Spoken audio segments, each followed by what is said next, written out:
8 p.m. 9 p.m. lálẹ́ àná ìmọ̀ pé sì lè wá ní ìlàrọ̀. I was at the Central Bank of Nigeria for a function as one of the advisors of the Central Bank on Islamic banking. Mo ti kọ́kọ́ council mo assure bàbá wa ìmáàmù pé gbogbo engagement mi lọ́n ṣètì wọ́n council rẹ̀ kí n lè bá a lọ dá bàbá wa láàbí lóhùn. But a national assignment came tí mi ń dẹ̀rí yẹ. Mo wá wà bẹ̀ lánàá ẹsẹ̀ ń tó mi. Gbogbo flight tí ó lọ lọrin nígbà tí programu yẹn parí wọn ló ti lọ tán. Bàbá kẹ́ màtúmọ̀ wíwá mi ní bí ní báwọn wàláì mo fẹ́ láti wá fẹ̀mí ìmúrí mẹ́rin sí. Wọ́n á ní wọ́n bá ń wá any flight tí ń bá ń rìn lálẹ́ Nàìjíríà. Wọ́n lábẹ́ ìjọba ní Èkó ló kù mọ́ lọ́yà. I arrived at Lagos International Airport at around 10 p.m. lálẹ́ àná. Kọ́dà ìmáàmù ọ̀mà mo dé Èkó tán tó sọ fún ìmáàmù pé mo ti wà lẹ́kọ̀ọ́. Mo pe bàbá wa ibi ogun náà pé pẹ̀lú ògùn Ọlọ́run ẹ̀ máa retí mi láàárọ̀ náà. Why did I do that, sir? Ẹ ti lé president ńláńlá. You have recorded your name once again in God. Ibi àlò ayédè ta lò gbàdé lónìí yìí Nàìjíríà. Wọ́n àfẹ́ bá fi ìyàn jẹ agbéwìrì àdínì. Agbéwìrì àdínì. As useless as the title is, àwọn èèyàn ó bìlíìfù kó fowó rà ní. Ibi àlò ayédè nù. Àgbàfẹ́ nìkan mẹ́rìtì kankan mọ́. Kọ́dà wọ́n máa sọ tójú wọn ò tó. Mílíọ̀nù báyìí ló gbé fún wa láàbí. Iye báyìí ló gbé báwọn kọ́mítì. I'm saying it publicly, sir. Gbogbo ẹni tí ń bá ń sẹ́lọ̀ kọ́lọ̀ ọ̀sẹ̀ astaghfirullah kọ́lọ̀ túbá. Bàbá wa yóò béèrè kọ́bọ̀ lọ́wọ́ ìmáàmù. Gbogbo àwọn kọ́mítì tí wọ́n gbéṣẹ́ yìí lọ́wọ́ kò béèrè kọ́bọ̀ lọ́wọ́ ìmáàmù. Bàbá, you may want to know kí ló fún mi ní confidence ní ìkúnṣe wàláì. Wàláhì làwí bẹ́ẹ̀ bá béèrè owó lọ́wọ́ ìmáàmù wọ́n wà nú àwọn ẹjọ́ dáwó rẹ̀. Ọ̀rẹ́ mi ọ̀gá pè mí ni pé Abdur-Razzaq Abdul-Majid is the only one tó kù tí ń tẹ̀lé rẹ̀ Nàìjíríà lónìí. Èmi náà sì máa pe àmọ́ ní pè mọ́ mo ti lẹ́yìn di bàbá wa ìmáàmù. Wàláì bọ́ bá rí bẹ́ẹ̀ mo wà nú àwọn tí ọ̀rẹ́ mi ó pè pé ó délẹ̀ o kò rí bẹ́ẹ̀ bàbá ẹ̀mí máa padà sí i. Ẹ ti lé pírẹsidẹ́ǹtì dáadáa àwòkọ́ṣe dáadáa lẹ gbé kalẹ̀ yìí. Àwọn tó ní nǹkan téèyàn fi wá wọ́n bẹ́ẹ̀ àmọ́ mo gbọ́ wọ́n lè sọ pé kọ́dà ẹnìkan kó wí fún yín Ọlọ́run ló wí fún yín. Ọlọ́run ló yan ìmáàmù yìí fún yín. Wọ́n wá tàtàrà bẹ́ẹ̀ náà ìdí ẹlẹ́ẹ̀kejì èyí jẹ́ gbogbo ọpẹ́. Ìdí ẹlẹ́ẹ̀kejì tí mo fi ní gbogbo ọ̀nà pẹ̀lú ògo Ọlọ́run èyí wá ń lo Ọ̀yọ́ Aláàfin lónìí. Mo fẹ́ kí gbogbo ọmọ Ọ̀yọ́ kú oríire.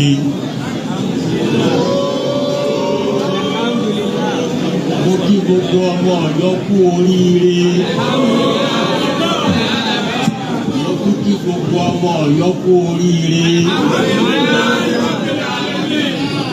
Ẹ mọ orin tọ́lọ̀ ń ṣe fún yín pẹ̀lú irú ìmáàmù tọ́lọ̀ ń yàn fún yín.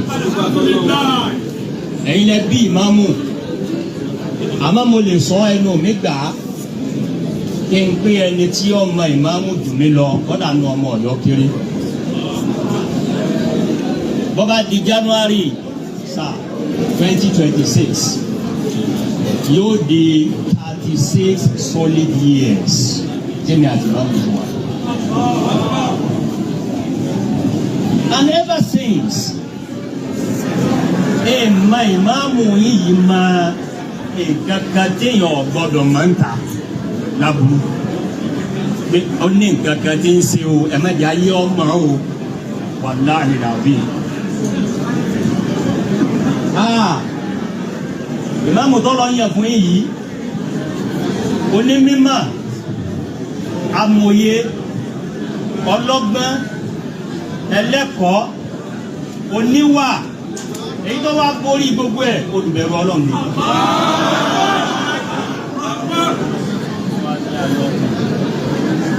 ọ̀kan lẹ́nìkan tó wí bẹ́ẹ̀ lórí aláyọ̀ ọkàn ni máa mú yín. wàláyà aláyọ̀ ọkàn ni máa mú yín. ẹni tí ò ní tẹ́lẹ̀ kó o sì lè mọ̀ tí ò ní.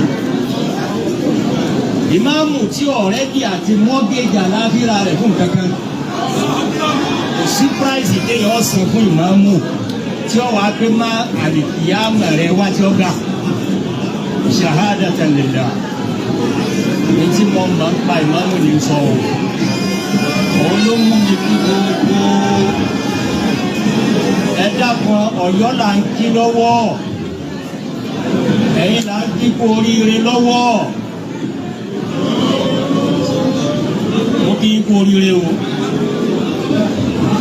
bàbá wa Aláàfin bísí ẹlẹ́kẹta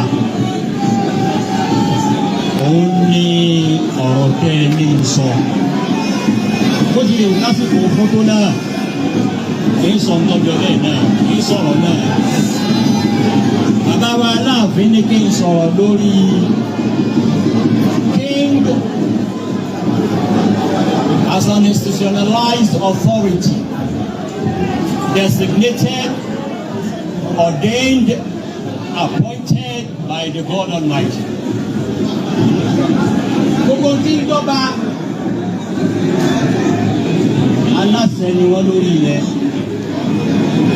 àmọ́ tá ń yàn wọ́n lórí ọba àṣọ ọba kí dárí ẹ̀yà ọlọ́dún yàn nígbà bàbá wa ń bẹ̀rẹ̀ náà ọlọ́lọ́yàn wa. aláṣẹ lọ́lọ́run pé àwọn ọba lórí ilẹ̀ Olúwa wa sọ́dọ̀ Al-Qur'an al-Karim qul Allahumma malikal mulk tu'til mulka man tasha' wa tanzi'ul mulka mimman tasha' wa tu'izzu man tasha' wa tudhillu man tasha' biyadikal khayr innaka ala kulli shay'in qadir. Olúwa lèmi ni mo nípò, èmi ni mo lọ́lá, èmi ni mo lọ́ba, èmi ni mo lóye. Ẹni ọba wù mí lèmi máa fún o. Ẹni bá sì fún tí ọba máa lò, Olúwa ni máa gbà lọ́wọ́ ẹ̀. Bàbá wa ẹ pẹ̀ lórí oyè yìí, ẹ bù ẹ kọ́ mẹ́. Ìlú ọmọ adá yóò máa dùn nígbà tí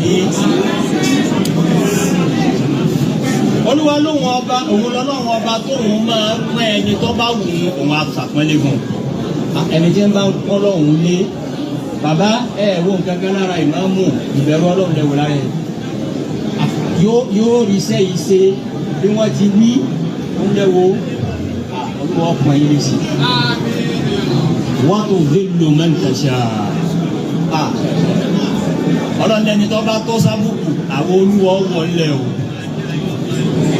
Ọlọ́mọdé akọ lẹ́tà sábùkù o. Wàláhì bẹ́yàn bá kọ lẹ́tà sábùkù Olúwa ní we will disgrace him, we will dishonor him. Ẹni ọba kọ lẹ́tà sẹ́tẹ̀ẹ́ Olúwa láwọlé tí ń bá ti ní ìtẹ́lẹ̀ kò ní ní má báyé bá ti ń pọ́n ilé tẹ́lẹ̀ yọ̀ọ̀dà lábùkù. Wọ́n ní gbogbo ẹni tí ń fẹnu tí ọ̀dà sọ̀rọ̀ àwọn ẹni Ọlọ́run àbí kọ́ jáwọ́ tí ọba jáwọ́ ń bẹ ọ́ ṣẹ̀ṣẹ̀ bẹ̀rẹ̀ àbùkù ní. Olúwa ní pọ́nyàn lé ẹni ọba sì pọ́nlé àbí ká pọ́nlé ẹni tí ọba pọ́n àwọn tọ́lọ́wọ́ ọba pọ́nlé pàtàkì jùlọ lójú ọ̀nà ẹ̀sìn. Olúwa náà wọ́ ogun wọn lẹ̀ o Ọlọ́run wọ̀ wá lẹ̀ o. bàbá ẹ gbà mí láyè ọ̀rọ̀ àárín mi àti ìmáàmù ni ọ̀bá jẹ́ àmọ́ mo fẹ́ fi ń ṣẹlẹ̀ yìí. ipò ìmáàmù nínú Islam ipò ẹlẹgẹ́ ni o, ipò tó lágbára ni o, kódà ipò tó léwu ni. Láti wákàtí ọ̀wọ̀ nínú bàbá bọ́lọ́wọ́ ó ti fi ẹ̀yìn ní ọ̀rọ̀ ayé gbogbo ìlú Ọ̀yọ́. Bálìkì yámẹ́ nìkan bá dàrú lọ́mọ ìlú Ọ̀yọ́ olùwọ́ bí mọ́mọ́ is the number one spiritual leader of the entire Ọ̀yọ́ citizens, and he shall be held accountable for that. Ìmáàmù náà mà nígbà ara wọlé tí ọba wa rí bẹ́ẹ̀. Míṣà alákọ̀ọ́kọ́ tí mo fẹ́ pírẹsẹ́ǹtì fún màmú wa lójú àwọn bàbá wa Aláàfin kọ́lọ́mọ́sá sí rọ̀. Ìmáàmù ẹ rìváìbù róòlù mọ́sálásí ní ìsìlámù. Róòlù wo ló yẹ kí mọ́sálásí ọmọ play? Ipa wo ni mọ́sálásí ànákú lójú ayé ànábì Muhammad sallallahu alaihi wasallam? Gbogbo àwọn sọ̀hábì ànábì Muhammad ń gbọ́ ni radiyallahu anhum wa ardahum. Ara àwọn tá a lọ́lọ́ ń pọ́n lẹ́nu mọ́fẹ́nu ẹ̀ dẹ́ba wọn o. Àwọn sọ̀hábì ànábì iṣẹ́ ní àbùkù sallallahu alaihi wasallam. Mọ́sálásí ànábì Muhammad sallallahu alaihi wasallam. Abu Bakr Siddiq, Umar bin al-Khattab, Uthman bin Affan, Ali bin Abi Talib. Wọ́n lọ yunifásitì kan yàtọ̀ fún mọ́sálásí ànábì. A mosque must be a citadel of learning. A mosque must be a place of education. Ìmáàmù ẹlẹ́kọ̀ọ́ ní kọ́kọ́. Ó ń làákà yìí ní ọlọ́lá ìní yín. Ẹ jẹ́ gbogbo nǹkan yóò come into play nínú róòlù yín gẹ́gẹ́ bí ìmáàmù lọ. Àti wá wọ́n kó ṣe dáadáa ta ní kí wọ́n kọ́kọ́ ṣe lára bàbá wa Aláàfin. Àwọn arí ọ̀pọ̀lọpọ̀ ìlú náà tí wọ́n máa pé àṣìṣe bí Ọ̀yọ́ làárí. Ọ̀yọ́ yẹn sì bí ọlọ́wọ́ kùn í ṣe ìmáàmù. Ọlọ́wọ́ kùn í ṣe ìmáàmù. Number 2.